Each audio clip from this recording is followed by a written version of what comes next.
Greetings, pet lovers. Brigid here with First Street Pets, and today we're going to talk about imposter syndrome. You may be wondering, what the heck is imposter syndrome, and why should that interest me? I have been a professional pet sitter and business owner since 1994. I've had a lot of experiences, I've had a lot of ups and downs, and I've really enjoyed mentoring others in my business and in other businesses over the years. I recently learned about imposter syndrome by reading this great book called The Secret Thoughts of Successful Women by Valerie Young, and there's a link in the description. I would encourage you to check that out. When I read this book, I started to recognize some of the problems that my friends and associates were having in achieving success in their business ventures. So I want to talk a little bit about that today and what are some solutions that you can use to combat this if it is holding you back from achieving the success that you want in your business and in your life in general. According to Healthline, imposter syndrome, also called perceived fraudulence, involves feelings of self-doubt and personal incompetence that persist despite your education, experience, and accomplishments. I see it as a kind of dysphoria. For example, someone who has anorexia thinks that they are fat when they are actually quite underweight. Dysphoria is a way of seeing yourself that isn't real. It's your own self-perception. And that holds you back from accomplishing things because you believe that things are not as they really are. Imposter syndrome is very common. According to WebMD, as many as 70% of people have experienced these feelings at some point in their life. So this may be something that has plagued you for a long time, or that has just come up in this time in your life because you are trying something new, you're starting a business, you're at a new job, and you're starting to have some concerns. Ironically, this condition is most common in people who are skilled, educated, highly competent, and good at their work. It is a perception that that person upholds that doesn't have anything to do with how good they really are at what they do. And conversely, you'll see plenty of people who have no idea what they're doing, who are Mr. and Mrs. Know-it-all and don't suffer from this condition. Imposter syndrome can cause hesitation, doubt, and ultimately failure in a business venture in which you could have been successful. So it is very important to recognize if you were having this experience and to take steps to address it. Do you suffer from imposter syndrome? How would you know? Well, here are some symptoms. Do you feel like your work is never good enough? Do you feel like you're always setting the bar higher? You want to accomplish more and more and more, but you just never get there. Do you feel like other people think you're a fraud? Like they don't really think that you're doing a good job, even if you are? Do you think that when people give you an attaboy or attagirl, they're just being polite or nice? Or do you believe that you have accomplished things by luck, not through your own skill? Do you doubt your own abilities despite the fact that everyone around you may be telling you that you're doing a great job? If you are having any of these feelings, you could be experiencing imposter syndrome. So why does this troubling condition happen to so many people? Well, there's a few main reasons. One could be that your family upheld very high standards for you, that you were expected to accomplish something, to get a high-level degree, to take over the family business, to get straight A's, whatever. There may have been pressure put on you in your life to accomplish these things. Conversely, you may want to do better than your family. Maybe your family didn't have high hopes for you and they actually thought you were at a disadvantage, so that you feel like you have to work even harder to get what you want. Maybe your family doesn't have a history of education, or you didn't grow up with high income, so you feel like you have to work just that much harder to accomplish the things that other people seem to do easily.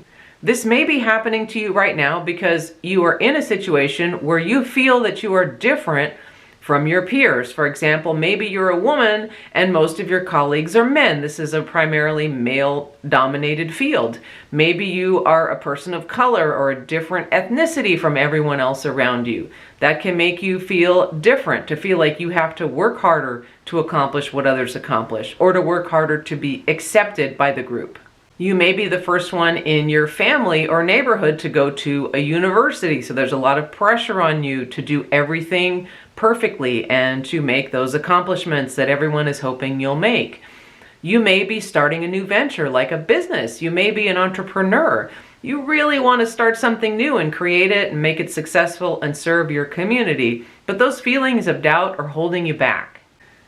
The author of Secret Thoughts of Successful Women talks about a few personality types. Now, I'm not big on labeling, but these can be really helpful in identifying some of the feelings that you are experiencing. So here goes. Personality type number 1 is the perfectionist. Now, you've heard this term before. It's not something new. We've probably all known someone like this, or maybe we've experienced it ourselves. The perfectionist feels like everything has to be a certain way. If it's not 100% on, then it's a failure. This person holds himself up to very, very high standards and wants to do everything perfectly, which can actually lead to what's called perfection paralysis, where if everything isn't perfect, you don't feel like you can move forward. I had a colleague in high school who was a perfectionist, and she was under a tremendous amount of pressure from her family to be successful, to the point where every time we had a test, she would get a nosebleed. And I felt so bad for her, the pressure that she put on herself to make those accomplishments because her family wanted everything to be perfect. Personality type number 2 is the natural genius. I kind of identify with this one because some things come easily to me. When I pick up something and learn it, I can learn it quickly. Not everything, but some things like language, I'm really naturally good at. So that makes me feel good. The problem with the natural genius is you start to feel like you should pick up everything easily. And if you don't, then you're a failure. One example is the first time I tried archery was something I wanted to do all my life. I picked up a bow and arrow and hit the target every time. It came easily to me. Well, then I went out and bought a bow and arrow and started working on it, and that was cool, and then I let it go for a while. When I went back to it, I couldn't hit the broadside of a barn. So even though it came naturally to me, with any other skill, you still have to practice, you have to study, and you have to put in the time to be good at it. Type number 3 is the expert, and this person feels like they have to know everything about a subject before they can even dip their toe in the water. And again, this will stop you from moving forward and trying something new because you feel like you need to get every little detail down before you do it. I kind of had an experience with this. My boyfriend and his friends like to play cards for fun on the weekend, and I wanted to play with them. Well, first I wanted him to show me every rule of the game, every move. I wanted to know how to do everything correctly. And at some point he said, you know, you basically understand how to play this game. Just do it. Just play, and then you'll learn as you go. And I suddenly realized that I was doing it. I was trying to get every last piece of information, which wasn't really necessary to play the game and to have fun. Type number 4 is the rugged individualist. This is you if you like to say, I don't need help from anybody. I can do everything myself. You're a solo pilot. You love the Mavericks in movies. You don't want to ask for help on anything. And this is good to a point. Many of us are very strong and independent, but there is a point where it is healthy to ask for help and guidance from others. And number 5 is the superhero. This is someone who feels like they need to be able to hold down the fort and do everything and do it well. And unfortunately, this personality type is kind of glorified in our culture. We see single parents who are working, raising kids, keeping house, and trying to do all these things at once. And those folks are held up as heroes, which of course they are for doing that and meeting their family obligations. But it encourages people to not ask for help and to feel like they should be able to do that, when most of us really can't do that many things at the same time and do them well and remain well and healthy. I encourage you to read the book to learn more about the personality types. You may identify with one or more. In the book, there are many details and exercises specific to each type. Rather than go into that in this video, I'm going to give you some specific ideas that I have for combating and working through imposter syndrome. Number 1, recognize what you are experiencing. Take a moment, look at yourself, and understand what you are feeling and experiencing.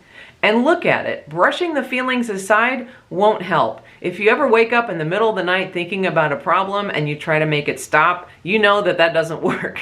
So Don't do that. Recognize that you're having these feelings and be okay with that for the moment. Understand that discomfort is normal. This is something the author talks about that really resonates with me. It is okay to feel uncomfortable in any kind of a new or challenging situation, a new relationship.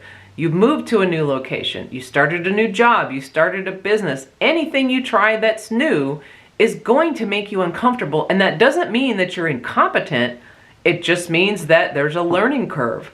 Once you get past that, you will feel some comfort. It may take days, weeks, months, or even years to get to that level, but you will get there, and this is normal. Everybody experiences it.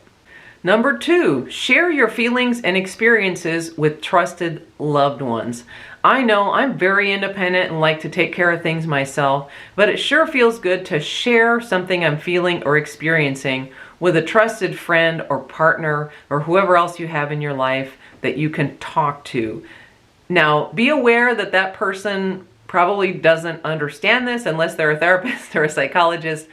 They will probably dismiss your feelings and tell you that you're great, which is probably true, and that you shouldn't feel that way. Now, they mean well. That's not going to help you. It's good to share, but just recognize that that's how most people are going to react.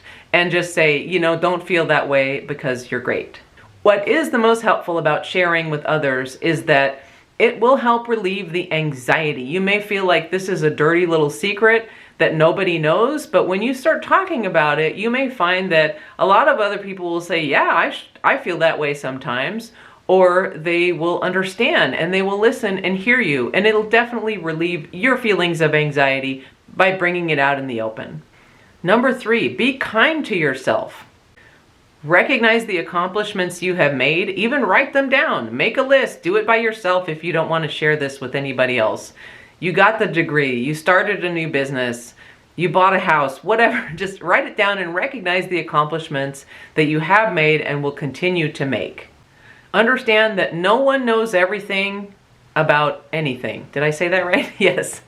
Nobody in this world knows everything. Some people have more knowledge about one subject or another because it's where they put their attention. Good enough doesn't mean shoddy work. It means you're doing the best you can with the experience and tools that you have at the time.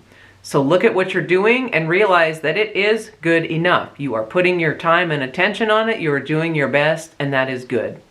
Number 4, once you've done 1 through 3 and you're feeling more comfortable with this, it's time to give yourself some challenges, because this is how you're really going to get past it.